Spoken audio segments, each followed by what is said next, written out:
down inside my bones.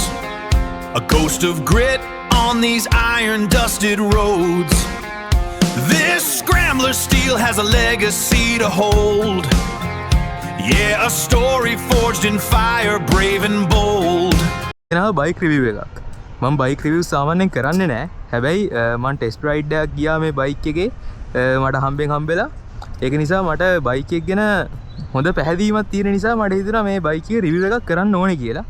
ඒකින්ද අදාළ පාර්ශවයෙන් අවසර අරගෙන මම මේක රිවිව් එකක් කරන්න ඉල්ලගත්ත බයික් එක ආසාවට තියෙන.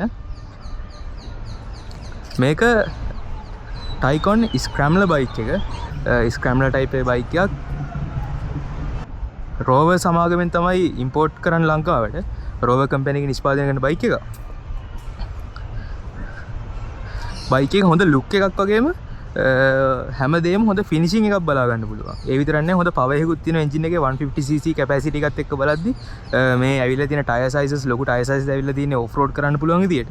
ඒතරේ ටයර් සයිසස් උත් එක්ක හොඳ පිකප් එකක් හම්බෙලා තියෙනවා. දැන් මම හිතුවේ මම බයික් එක රයිඩ් එකට කලින් හිතුවේ මේ ටයර් එක ගත්තාම මේ ටයර් එකේ සයිස් එක ඇවිල්ලා තිබ්බේ මේ දින ටයර් සයිස් එක ඇවිල්ලා තින්නේ 140 80යි 17. ඉතින් ඒ වගේ ලොකු ටයර් එකක් එක්ක මම හිතුවේ මේ බයික් එකේ ලොකු පිකප් එකක් නැහැ කියලා. හැබැයි හොඳ පිකප් එකකුත් තියෙනවා. බයික් එකේ ඉස්සරහින් ඉඳන් කතා කරන් යන්. ඉස්සරහට පිටිපස්සට දෙකටම ඩිස්ක් බ්‍රේක් හම්බෙලා තියෙනවා. ඉස්සර අපිට බලා ගන්න පුළුවන් upside down spokes. Upside down spoke එකකින් හින්දා මේකට හොඳ ලුක් එකක් වගේම මේකට හොඳ කන්ට්‍රෝල් එකක් හම්බෙලා තියෙනවා බයික් එකේ හොඳට කන්ට්‍රෝල්. එතනින් පිටිපස්සට ආවහම සිග්නල් ඉන්ඩිකේටර්ස් දෙකත් එක්ක ඉස්සරහා හොඳ ලස්සන ලෑම්ප් එකක් හම්බෙලා තියෙන LED අපිට හම්බෙන්නේ. මේ LED ලයිට් එක හොඳ පවර්ෆුල් ලයිට් එකක්. හොඳට ඉස්සරහා පේනවා. ඊට අමතරව වයිස් එකකුත් ඇවිල්ලා තියෙනවා. ඉස්සරහා හොඳ ලස්සන ලුක් ඇන්ඩ් ෆිනිෂ් එකක් තියෙනවා. සයිඩ් එක අපිට මේ විදිහේ ගාඩ් එකක් බලා ගන්න පුළුවන්.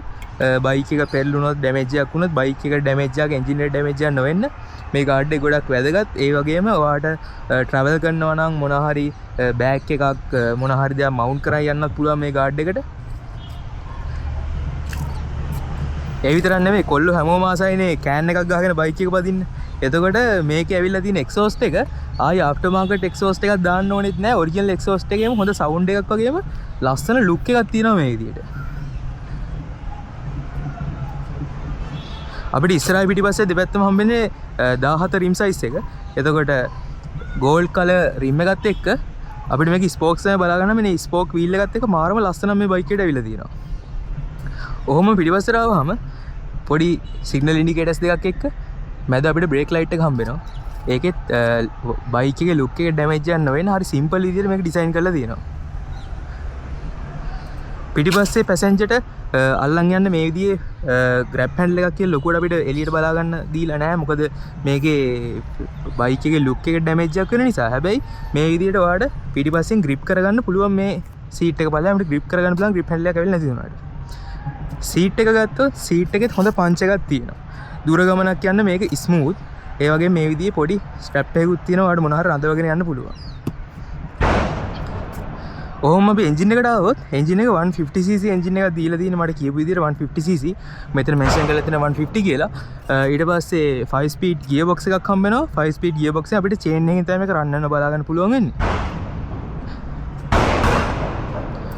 හොඳ ෆිනිෂ් එකක් තියෙන හොඳ ලුක් එකක් තියෙන බයික් එකක්. අපි බයික් එක රයිඩ් එකක් ගිහින් බලමු. බයික් එකේ මේකේ සේෆ්ටි ෆීචර් එකක් විදියට ටයි ස්ටෑන්ඩ් එක අප් කරලා නැත්තම් මේ බයික් එක ස්ටාර්ට් වෙන්නේ නැහැ. මම බයික් එක ස්ටාර්ට් වුණා.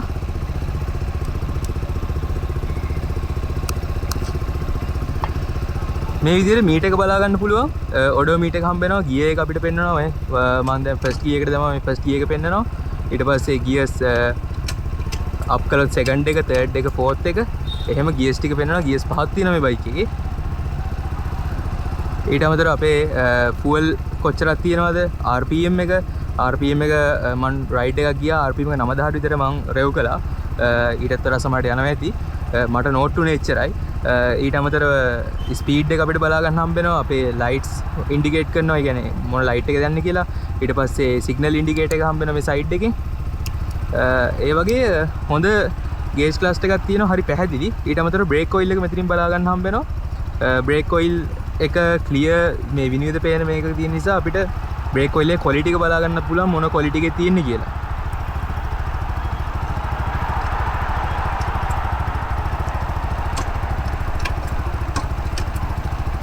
අපි බයික් එකේ රයිඩ් එකක් යන් ඊට කලින් මම එක්සෝස්ට් සවුන්ඩ් එක පෙන්නන්නම්. ඕගොල්ලෝ කවුරුත් ආසෙන් එක්සෝස්ට් නෝට් එක අහන්න. බයික් එක නිවුල් කරගත්තා. අපි නිවුල් කරන් බලමු එක්සෝස්ට් නෝට් එක කොයි වගේද කියලා.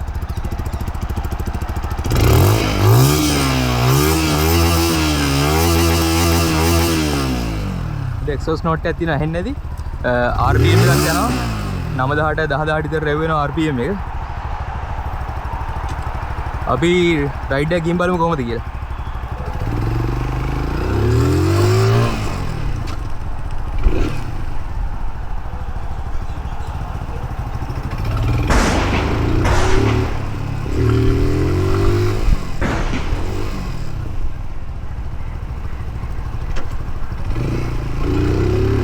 මුලින්ම කියන්න ඕනේ මං බයික් රිවිව් කරන කෙනෙක් නෙවෙයි. එතකොට මගේ කැම් එකට මං මයික් එකක් යූස් කරන්නෙත් නෑ. මොකද කාර් එකක් ඇතුලේ රිවිව් එකක් යනකොට අපිට ඕනේ නෑ මේ නොයිස් කැන්සලේෂන් ඕනෙත් නැහැ. වාහනේ ඇතුලේ වීඩියෝ එක වෙන නිසා.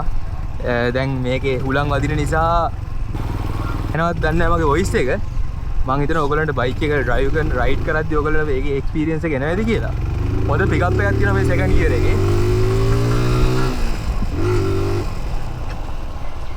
ඒ වගේම හොඳ ස්ටොපින් පවර් එකකුත් තියෙනවා. මොකද මං කිව්වා කලින් ඉස්සරහා පස්ස දෙකම ඩිස්ක් බ්‍රේක් හම්බුනේ කියලා. බයික් එක හරවනකොට මේකේ පොඩි දෙයක් තියෙනවා. ගොඩාක් ළඟ මේක හරවන්න බෑ. මොකද හැන්ඩල් එක ගොඩාක් කැපෙන්නේ නැහැ. මේ පොඩි ප්‍රමාණයක් කැපෙන්නේ. මේ බයික් එකේ හැටි. හැබැයි ඒක ලොකු ඉෂුව එකක් නැහැ බයික් එක රයිඩ් කරද්දී. මම ඔයාලට හරවලා පෙන්නන්නම්. ඒක ලොකු ඉෂුව එකක් නැහැ බයික් එක රයිඩ් කරද්දී.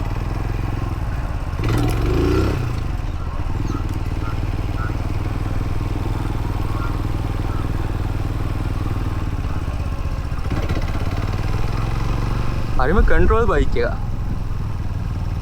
එහෙනම් මං හිතනවා මේ බයික් එක ගැන අදහසක් එන්නේ නැති කියලා.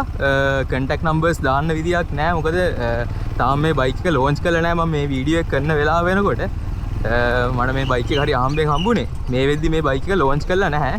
ලොන්ච් කළායින් පස්සේ මට කිව්වා වීඩියෝ එක පබ්ලිෂ් කරන්න අවසර දෙන්නම් කියලා. එතකන් ඕගොල්ලන්ට මේ වීඩියෝ එක බලන්න හම්බෙන්නේ නැහැ. මම පොඩි ගැට්ටක් තියෙන බයික් එක පන්නලා පෙන්නන්නම් කොහොමද මේකේ සස්පෙන්ෂන් කියලා.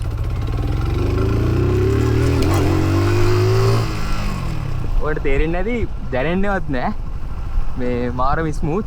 ආයි මං ඊට වඩා පොඩ්ඩ අඩු ගැට්ටකින් මං ආයි බයික් එක උඩට දාලා පෙන්නන්නම්.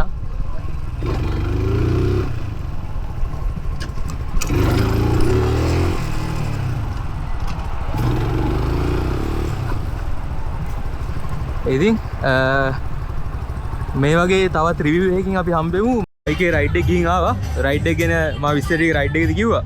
කන්ටැක්ට් නම්බර්ස් ටික මම ඩිස්ක්‍රිප්ෂන් එකේ දාලා දෙන පල්ලෙහා. ඩිස්ක්‍රිප්ෂන් එකේ තියෙන නම්බර්ස් වලට කෝල් කරලා බයික් එක ඔයගොල්ලෝ ගන්න කැමති නම් පර්චේස් කරන්න කැමති නම් ඒගොල්ලෝ ෂෝරූම් එකට ගිහිල්ලා බයික් එක පර්චේස් කරනවා. මම ලොකේෂන් එකයි ෆෝන් නම්බර්ස් කන්ටැක්ට් නම්බර්ස් දාලා තියෙනවා.